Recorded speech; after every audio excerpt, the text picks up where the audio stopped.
Saya Sintia Rompas masih menemani Anda di Kompas Petang. Saudara anggota Komisi 1 DPR RI fraksi PDI Perjuangan TB Hasanuddin menjelaskan salah satu poin revisi rancangan Undang-Undang Penyiaran yang disebut akan melarang konten jurnalistik investigasi. Ia menyebut rancangan itu masih dalam tahap pembahasan. Soal larangan konten jurnalistik investigasi, TB mengaku tidak setuju dengan pembahasan itu. Namun menurutnya ada masukan untuk materi berita yang beririsan dengan proses penyidikan hukum. Perlu adanya penyeimbang dan dikontrol Komisi Penyiaran Indonesia. Meskipun di sisi lain suara menolak datang terutama dari para insan pers karena sejumlah poin revisi aturan itu dinilai bertentangan dengan Undang-Undang Pers. DPR menyebut seluruh aspirasi masih ditampung dan akan dibahas di Balik DPR. Masalah investigasi jurnalistik itu masih kita diskusikan, ya. Ada beberapa bagian yang menyarankan sebaiknya dikontrol oleh KPI. Mengapa? Alasannya mengapa?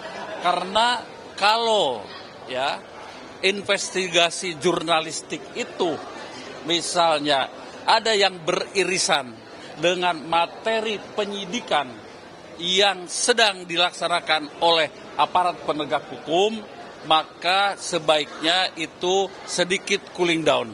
Nah, lalu bagaimana materinya? Ya diatur dalam aturan KPI. Ya, saya sendiri setuju tidak usah ada pembatasan itu. Ya, biarkanlah masyarakat yang mengontrol. Tetapi tentu kami juga harus mendengarkan beberapa baik positif dan negatifnya dari hasil investigasi itu. Dewan Pers tegas menolak sejumlah pasal kontroversial di dalam draft revisi Undang-Undang Penyiaran. Antara lain pasal soal larangan penayangan eksklusif jurnalistik investigasi, juga penyelesaian sengketa terkait kegiatan jurnalistik penyiaran dilakukan oleh KPI. Dewan Pers menggarisbawahi perlu ada harmonisasi agar penyusunan revisi Undang-Undang Penyiaran tidak tumpang tindih dengan undang-undang lain. Dalam hal ini Undang-Undang Pers. Penyiaran media investigatif itu adalah satu modalitas kuat dalam karya jurnalistik profesional. Nah, yang kedua adalah soal penyelesaian sengketa jurnalistik. Di dalam RUU ini dituangkan di penyelesaian itu justru akan dilakukan oleh lembaga yang sebetulnya tidak punya mandat penyelesaian etik terhadap karya jurnalistik. Mandat penyelesaian karya jurnalistik itu ada di Dewan Pers dan itu dituangkan dalam undang-undang. Oleh karena itu penolakan ini didasarkan juga bahwa ketika menyusun peraturan perundang-undangan perlu dilakukan proses harmonisasi agar antara satu undang-undang dengan yang lain tidak tumpang tindih.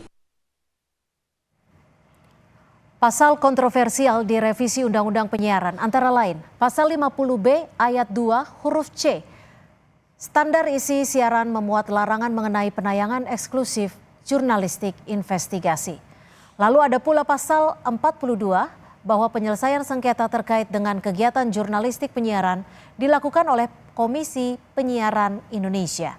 Poin dalam revisi Undang-Undang Penyiaran itu tumpang tindih dan bertentangan dengan Undang-Undang Nomor 40 Tahun 1999 tentang Pers.